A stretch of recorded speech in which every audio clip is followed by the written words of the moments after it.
pode ser contra educação de tempo integral para o ensino médio. O mundo inteiro já faz isso. Por que o Brasil vai ser contrário? É um desserviço à educação do Brasil. Essa reforma, ela é impossível e não será implementada. Preparando os nossos jovens, nós vamos mudar o Brasil. Mas isto é apenas o início de uma reforma. Para aumentar a carga curricular, precisa de dinheiro. A PEC 241 limitou o dinheiro. É que nem coberta curta, tem para os pés, falta para a cabeça. Tem para a cabeça, falta para os pés. Ninguém poderá ser repatriado do Brasil. Todo mundo é só declarar que está em uma dessas situações. Nós não podemos aprovar. As pessoas vão ser verificadas se elas são perseguidas, se elas são refugiadas. Não há essa liberalidade, não há coiote nenhum aqui.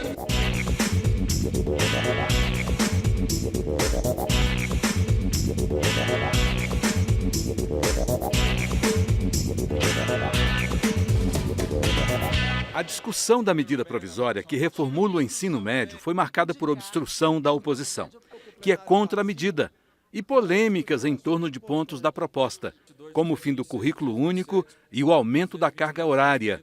Nos primeiros 5 anos, vai passar de 800 para 1.000 horas anuais. Nós somos absolutamente a favor de retirada de pauta, na medida em que essa medida provisória afronta um trabalho desenvolvido nesta casa, numa comissão especial de debate da reforma do ensino médio, e afronta o pensamento da juventude brasileira, que ocupou mais de 1.200 escolas contra essa medida provisória, que restringe profundamente a formação cidadã, altera a carga horária, que não correspondendo à vida concreta desses jovens, e tenta transformar os estudantes em robôs acumuladores de capital. Desde 2012, nós estamos debatendo a reforma do ensino médio.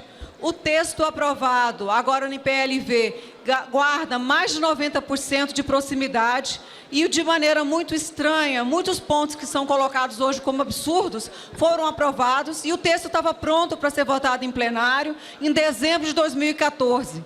Então, não tem sentido nenhum dizer que nós estamos fracionando a escola. As escolas do ensino médio poderão ter diferentes perfis de acordo com a necessidade e com o interesse dos alunos. Trata-se de uma medida provisória que não será rapidamente aplicada, mesmo que aprovada, até porque ela atropela o debate que acontece no Conselho Nacional de Educação sobre o currículo e os conteúdos, a Base Nacional Curricular Comum.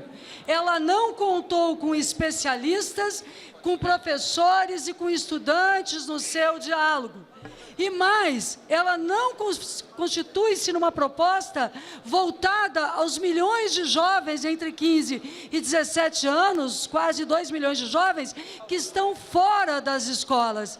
Portanto, senhor presidente, esta proposta não qualifica a educação.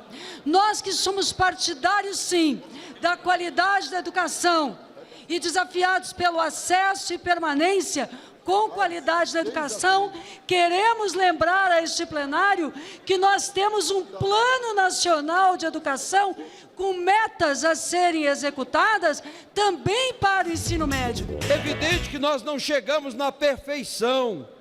Ninguém aqui conseguiu chegar no sonho da reforma, mas demos um grande passo. Um passo que o governo passado não deu. Portanto, nós conseguimos melhorar muito o texto discutido aqui nessa casa. Colocamos, inclusive, por sugestões da oposição, colocamos a 1.000 horas em 5 anos, estendemos o prazo de financiamento por 10 anos. A Base Nacional Comum Curricular vai ser decidida agora o ano que vem pelo Conselho Nacional, ouvindo as instituições. Então, senhor presidente, senhoras e senhores parlamentares, nós conseguimos colocar o aluno como protagonista, para que ele possa decidir aquilo que ele gosta, a sua vocação, diferentemente do que é hoje. Só no Brasil nós temos este modelo ultrapassado. Os países desenvolvidos já fazem isso há anos. Já foi dito por outros defensores dessa ideia de que o assunto teria sido suficientemente debatido. Se assim o fosse, nós não teríamos milhares de jovens no Brasil ocupando escolas, reclamando o seu direito de opinar numa mudança que afeta diretamente as suas vidas. É preciso lembrar que 85% da matrícula em ensino médio no Brasil é matrícula pública. Então, essa mudança que está sendo feita, aligeirando conteúdos, diminuindo a formação geral, despreparando os jovens e as jovens para o Enem, vai vitimar principalmente a população mais pobre, aqueles que estudam em escola particular. Enquanto a gente espera para votar esse projeto, a educação no país continua lastimável. Precisamos urgentemente mudar a educação no nosso país. Para que os senhores, para que vossas excelências saibam, o nosso índice no IDEB está congelado desde 2011. Desde 2011, tem 5 anos que os nossos alunos não progridem no IDEB. O nosso índice de avaliação em português e matemática em 1997 era melhor do que o índice deste último ano que foi avaliado. Então, a nossa educação clama por uma mudança e nós não podemos postergar essa decisão. Por isso eu peço para os nobres colegas que fiquem no plenário para que a gente possa votar esse projeto. Nós temos 1,7 milhão de jovens de 15 a 24 anos que nem estuda e nem trabalha no nosso país. Nós temos 82% dos nossos jovens que estão fora da faculdade, do ensino superior, jovens entre 18 e 24 anos. Então, nós precisamos formar os alunos no ensino médio para que eles também estejam prontos para o mercado. 5% das escolas desse país têm os requisitos necessários para uma boa escola e querem, deputado, querem colocar crianças em tempo integral em escola que não tem condição dessa criança permanecer 1 hora sequer. As nossas escolas públicas, quando chove, molha mais dentro do que fora. Quando faz sol, o calor é maior dentro da sala do que fora. Não tem merenda. E querem ensino integral que precisa 5 refeições por dia. E o salário dos professores e a formação dos professores, aí querem passar por cima, em vez de investir no ensino fundamental, em vez de alfabetizarem as nossas crianças, em vez de resolverem os grandes problemas estruturais da educação brasileira. É um desserviço à educação do Brasil. Essa reforma, ela é impossível e não será implementada. 57% dos nossos alunos do ensino médio não tem conhecimento básico em leitura. 70,3% não tem conhecimento básico em matemática. O IDEB, que avalia a qualidade educacional de todo o país, está estável há 10 anos.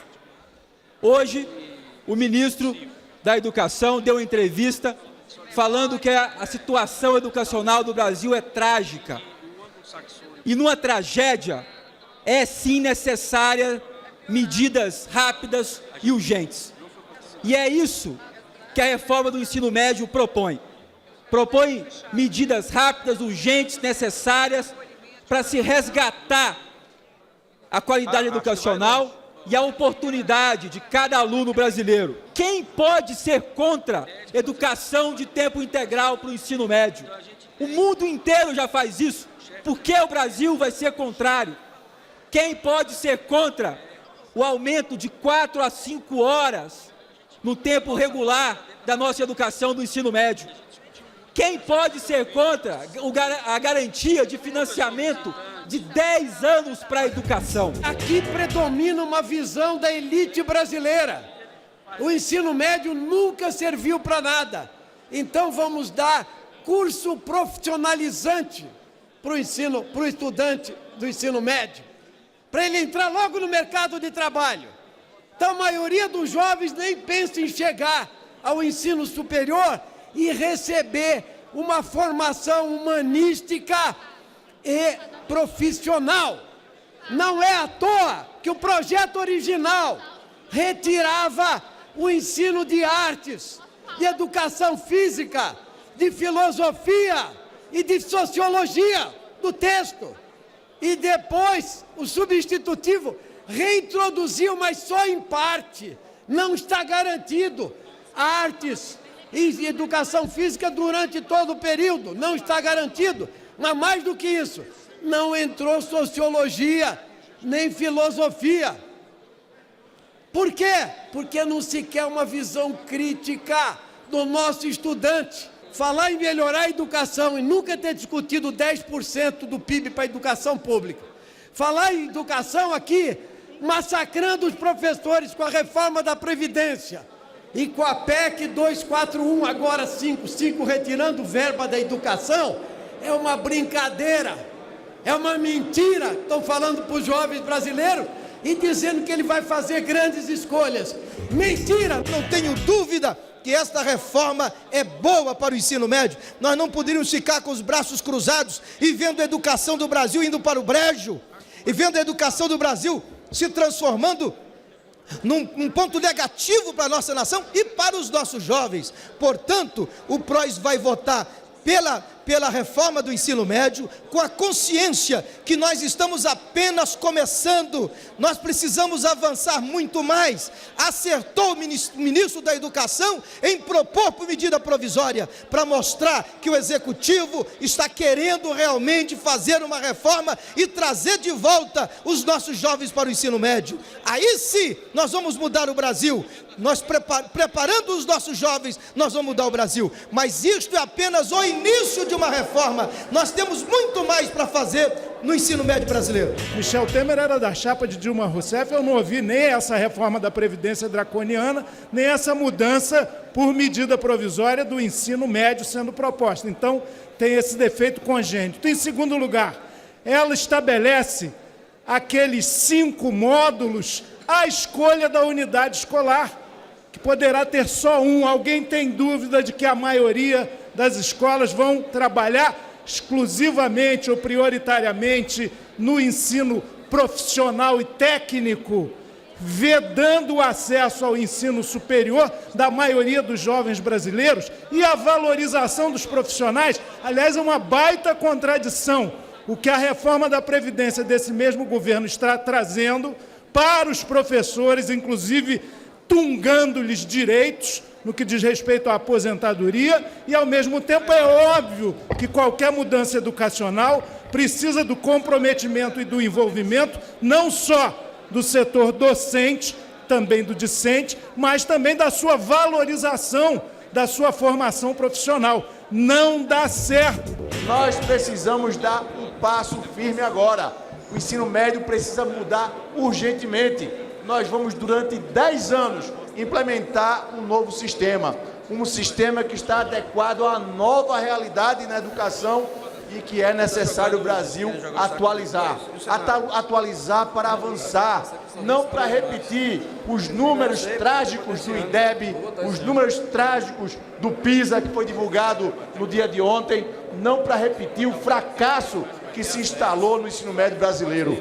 Nós estamos defendendo aqui uma mudança profunda de conceito, uma mudança que olhe para o futuro, uma mudança que faça do aluno protagonista, que se comunique sim com o ensino profissionalizante, mas que faça também do aluno responsável pela escolha da sua prioridade na área de conhecimento e avançando nas escolas de tempo integral. Esqueceram de uma coisa, de ouvir os estudantes do ensino médio, de ouvirem os jovens, de debaterem com os jovens. Esqueceram dos esquecidos. Aí não tem como arrumar se estes que não são atraídos pela essa base curricular também não serão atraídas pela nova base curricular. Esta base curricular comum ela só vai ser decidida sobre a questão da filosofia, da sociologia, no ano que vem, no outro ano, ou não sei quando, porque isso não ficou encaminhado, ficou adiado, empurraram com a barriga.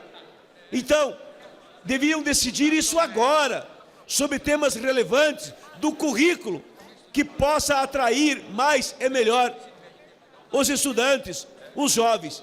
E por fim, presidente, o item 4, para aumentar a carga horária, para colocar escola de tempo integral pregada, desenhada pelo doutor Brizola, por Darcy Ribeiro, tão sonhada por todos nós, uma escola de tempo integral, fecha presídio, para aumentar a carga curricular, precisa de dinheiro. A PEC 241 limitou o dinheiro. É que nem coberta curta, tem para os pés, falta para a cabeça. Tem para a cabeça, falta para os pés. Para ter para o ensino médio, tem que tirar do fundamental. E para segurar no fundamental, vai faltar para o ensino médio. Depois de muito debate, base aliada e oposição fizeram acordo que permitiu a aprovação do texto principal, numa votação nominal, deixando os destaques para a semana que vem.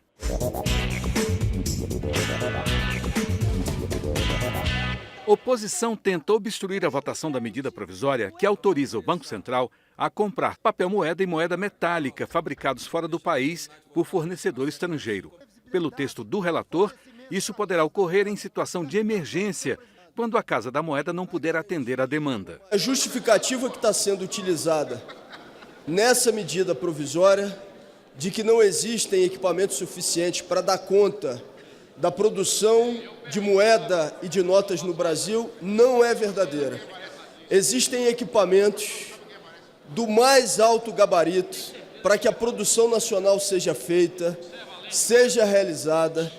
Essa afirmação que baseou a edição de uma medida provisória não é verdadeira e exatamente por isso essa MP tem que ser rejeitada.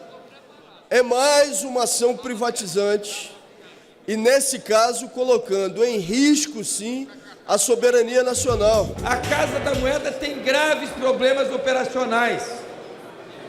Nos anos, ela tem...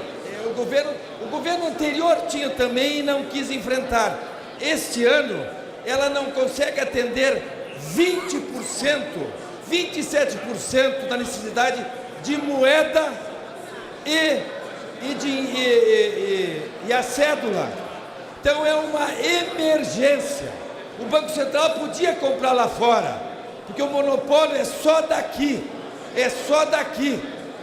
tá? Mas a Casa da Moeda, que é nossa, não consegue. Então ele quer uma autorização.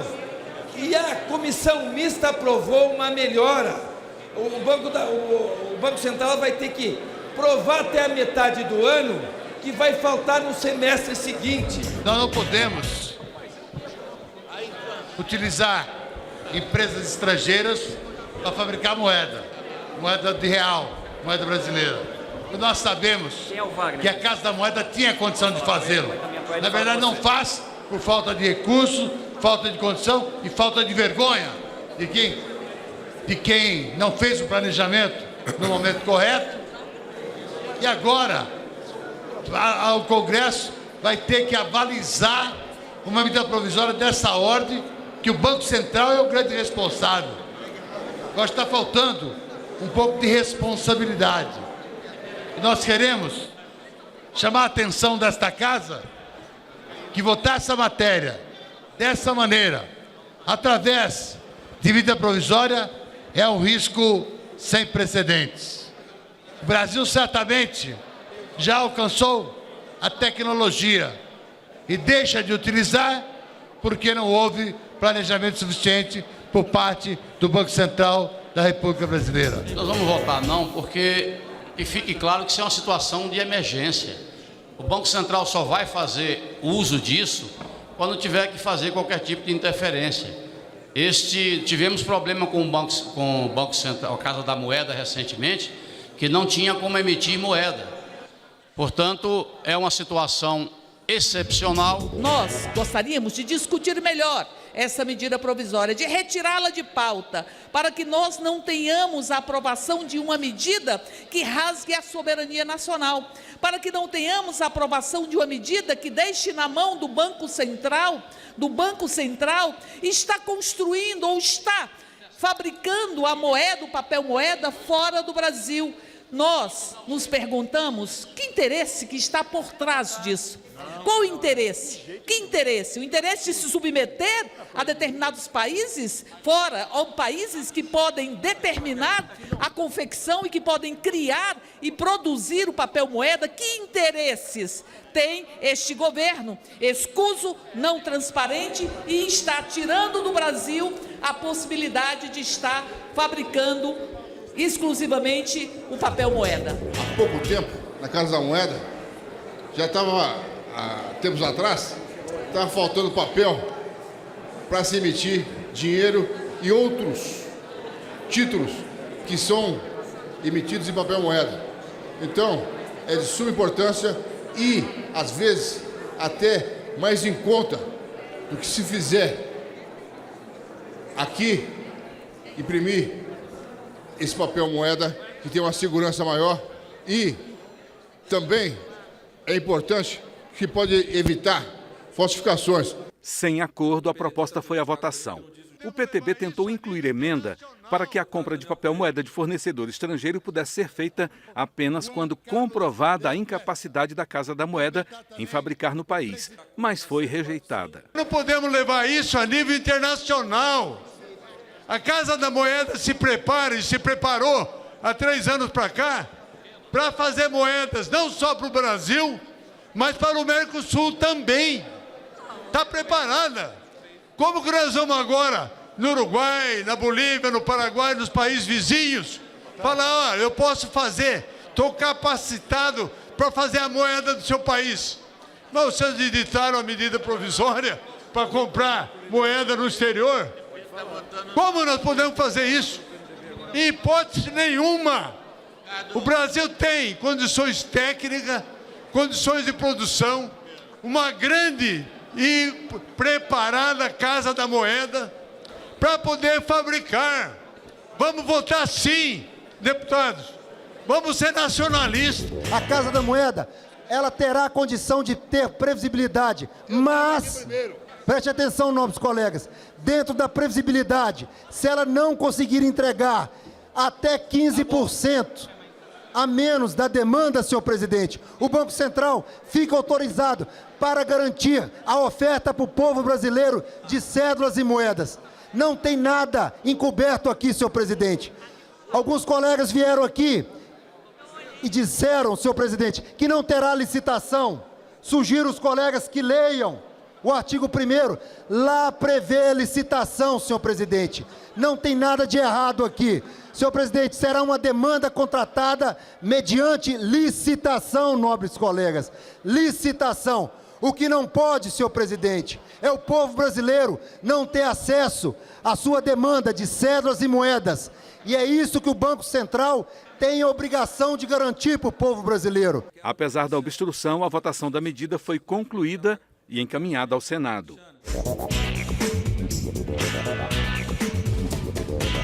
A proposta que regula a entrada e permanência, direitos e deveres do migrante no Brasil tinha acordo para aprovação, mas havia divergências em pontos do projeto, como o dispositivo sobre repatriação de refugiados, menores e apátridas, tema que gerou debates. Da maneira que está escrito aqui, senhor presidente, ninguém poderá ser repatriado do Brasil. Todo mundo é só declarar que está em uma dessas situações. Nós não podemos aprovar. Faço apelo ao relator. Esse assunto será tratado em outra oportunidade. Nós aprovaríamos tudo tranquilamente se o relator aceitasse a retirada do parágrafo 4º, que é uma aberração. Nós teremos uma legislação específica referente aos refugiados e aos apátridas. Não devemos tratar aqui. É importante nós mantermos o acordo que foi feito com o governo, com o Senado Federal. Penso que o Democratas e o deputado Aleluia, que tem o profundo respeito, não tem conhecimento da lei. porque se estivesse, não estaria agindo desta maneira. A Polícia Federal está toda aqui neste plenário. Nós respeitamos a Polícia Federal enquanto ela está prendendo políticos corruptos. Agora, tirar o direito dos nossos imigrantes, tirar o direito desta lei que tem um caráter humanitário. Presidente, vamos dividir o tempo aí, ó. O nosso... Vamos dividir o tempo. Consideração. Nossa preocupação, deputado Orlando Silva, é a mesma do deputado Aleluia. Situação de refúgio ou de autodeclaração de uma pessoa, independente da idade, entrar no nosso país, respondendo ou não ato infracional ou crimes em outro país, e se declarar, eu quero um refúgio, e nós temos que acolher. Até o parágrafo 3º, as condições específicas podem ser definidas por regulamento. Então, o quarto poderia ser definido pelo regulamento do próprio Polícia Federal, o Ministério da Justiça. Não existe uma autodeclaração da pessoa. Os requisitos precisam ser preenchidos diretamente. As pessoas vão ser verificadas se elas são perseguidas, se elas são refugiadas. Não há essa liberalidade, não há coiote nenhum aqui. Nós temos que parar com essa questão da desconfiança. O Brasil é um país de acolhimento e a gente tem definitivamente de acabar com a lógica do medo. E tem gente aqui que tem medo que o medo acabe. Então nós temos que parar com isso. Nós temos que ser um país de acolhimento, particularmente contra qualquer muro que impeça que pessoas refugiadas ou perseguidos possam entrar preenchendo os requisitos. Foi aprovado por unanimidade na comissão especial. E para ser unanimidade, eu pessoalmente abri mão de convicções que tinha, de opiniões pessoais. O deputado Francisquini, o deputado Carlos Gomes, o deputado, vários parlamentares participaram de um acordo. O Ministério da Justiça defende a manutenção do texto. Eu, pessoalmente, discuti com a Polícia Federal inúmeras vezes e esse artigo 4º não foi objeto de tratamento. Não é razoável, nós rompemos um acordo. As modificações feitas pela Câmara serão analisadas pelo Senado antes de ir à sanção presidencial. Solicitarmos que a Conab do estado de Sergipe, que tem um estoque de 740 toneladas de milho, que já não serve para consumo humano por estar estocados há muito tempo, fosse subsidiado pelo governo federal. Temas de interesse nacional debatidos em plenário. A reação e propostas dos deputados. Fatos e opiniões. Tratar de reabertura de um prazo para o novo refis das empresas brasileiras. Por quê? Porque nós vivemos a maior crise da história do Brasil. Nós já temos 12 milhões de desempregados e milhões de empresas fechadas porque não têm condição de continuar sobrevivendo. Precisamos investir também e abrir o espaço também para a iniciativa privada e fazer então a concessão da 251. Queremos muito que o governo possa nos ajudar para que a gente possa preservar a vida humana.